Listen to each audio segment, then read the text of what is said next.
हामी यस्ता ऋतुहरूबाट गुज्रिन्छौँ जहाँ हामीलाई सबै कुरा छोडिदिउँ जस्तो लाग्छ। भित्री आत्माले हार मान्न खोज्छ। हामी थकित, पराजित र समस्याहरूले थिचिएको महसुस गर्छौँ। तर आज म कसैलाई यो सम्झाउन चाहन्छु, परमेश्वरको सन्तानका लागि हार मान्नु कुनै विकल्प होइन। बाइबलमा कतै पनि हामीलाई हिम्मत हार्न प्रोत्साहन गरिएको छैन। वास्तवमा धर्मशास्त्रले हामीलाई यसको ठिक उल्टो भन्दछ। यसले हामीलाई अघि बढिरहन, प्रयत्न गरिरहन र विश्वासको असल लडाईँ लड्न भन्दछ।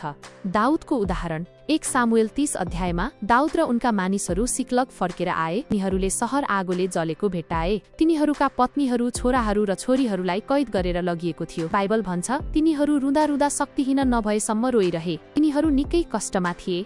मानिसहरूले दाउदलाई ढुङ्गाले हान्ने कुरा समेत गरे र बाइबल भन्छ दाउदले आफ्ना परमप्रभु परमेश्वरमा आफैलाई उत्साहित तुल्याए। उनलाई उत्साह दिने कोही थिएन। आफ्नै मानिसहरू उनका विरुद्धमा थिए, तर उनले आफैलाई उत्साहित बनाए।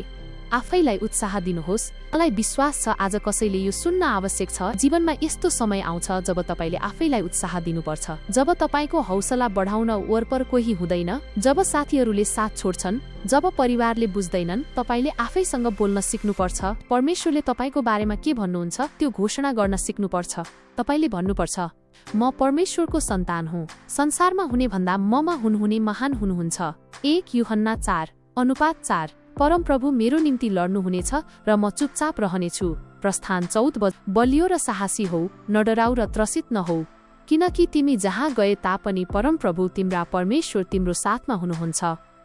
व्यवस्था 31:6, यहोशू 1:9। परमप्रभु मेरो चट्टान, मेरो किल्ला र मेरो उद्धारकर्ता हुनुहुन्छ।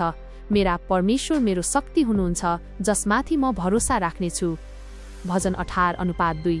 यी सबै कुरामा हामीलाई प्रेम गर्नुहुनेद्वारा हामी विजयी भन्दा पनि बढी छौँ। रोमी 8 प्रभुमा र उहाँको शक्तिको सामर्थ्यमा बलियो हौ। एफिसी 6 तिम्रो विरुद्धमा बनाइएको कुनै पनि हतियार सफल हुने छैन। यसैया 54:17। परमेश्वरको वचनको शक्ति। तपाईले यी शास्त्रपदहरू कण्ठ गर्न आवश्यक छ। यस्तो समय आउनेछ जब शत्रुले तपाईको मनमा आक्रमण गर्नेछ, नवरत र तपाईलाई हार मान्न बाध्य पार्नेछ। तपाईलाई त्यो परिस्थितिबाट निकाल्ने एउटै कुरा हुनेछ, तपाईको जीवनमा परमेश्वरको वचन बोल्नु। तपाईले आफ्ना समस्याहरूसँग बोल्नुपर्छ।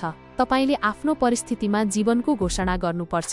तपाईले दिनहुँ आफैलाई प्रोत्साहित गर्नुपर्छ।